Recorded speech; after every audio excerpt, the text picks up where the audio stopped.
আসসালামু আলাইকুম, welcome to our K food channel. আজকে আমি আপনাদের জন্য খুবই সুন্দর একটি স্ন্যাক্স রেসিপি নিয়ে এসেছি। এটি বাচ্চারাও খেতে খুবই পছন্দ করবে। রেসিপিটি হলো চিজ পটেটো চিকেন নাগেটস। তো চলুন শুরু করা যাক। প্রথমে আমি এটি তৈরির জন্য একটি মিক্সার জারে ছোট ছোট করে কেটে রাখা চিকেন দিয়ে দিব। এখানে বোনলেস চিকেন নিতে হবে অবশ্যই। এরপর আমি ছোট করে কেটে রাখা পেঁয়াজ দিয়ে দিব। এরপর এর মধ্যে দিয়ে দিচ্ছি দুটো কাঁচা লঙ্কা, দিয়ে দেব কিছু ধনেপাতা। এরপর এটিকে খুব ভালোভাবে গ্রাইন্ড করে নিতে হবে। এরপর আমি একটি বোলের মধ্যে কিছু সিদ্ধ করে রাখা আলু নিয়ে নেব।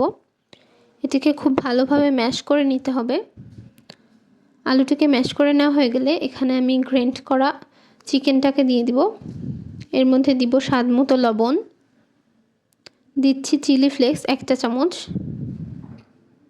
দিচ্ছি হাফ চা চামচ ধনিয়া গুঁড়া, 1 চা চামচ সয়া সস, 1 চা চামচ টমেটো সস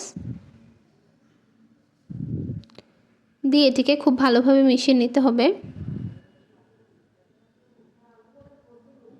মেশানো হয়ে গেলে আমি এখান থেকে ছোট করে কেটে নিব। এভাবে হাতের সাহায্যে আমি শেপ দিয়ে নিয়েছি। এরপর এর মধ্যে দিয়ে দিব চিজ দেওয়া হয়ে গেলে আমি এটাকে আটকে আমি এখানে আমার মন মতো করে এখানে আমি চৌকো শেপ দিয়েছি। এরপর আমি এখানে একটা বাটিতে একটি ডিম ফেটিয়ে নেব। ডিমটাকে খুব ভালোভাবে আমি ফেটিয়ে নেব। এরপর আমি নিয়ে নিচ্ছি এখানে ব্রেড ক্রাম্বস। এখানে নাগেটসের পিসগুলোকে আমি প্রথমে একবার ডিমে কোট করে নিব।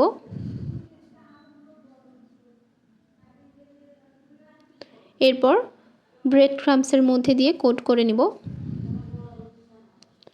খুব ভালোভাবে আমি এখানে ব্রেড ক্রাম্বসের মধ্যে কোট করে নিয়েছি। এভাবে আমি সবগুলো নাগেটস এখানে ব্রেড ক্রাম্বসে এবং ডিমে কোট করে নিয়েছি। এরপর চুলায় একটি প্যান দিয়ে দিব। প্যান দিয়ে দিব পরিমাণ মতো তেল। এরপর তেলটি হালকা গরম হয়ে এলে এখানে আমি চিকেনের নাগেটসের পিসগুলোকে একে একে সাজিয়ে দিব। এক পাশ হালকা কালার হয়ে গেলে আমি এখানে উল্টে দিচ্ছি। এরপর আমি এখানে ভাজা হয়ে গেলে উঠিয়ে নিচ্ছি। এখানে মিডিয়াম টু লোতে ভাজবেন যেন ভিতরেও খুব ভালোভাবে কুকড হয়ে যায়। আপনাদের আমি একটি ভেঙে দেখাচ্ছি কতটা সুন্দর হয়েছে।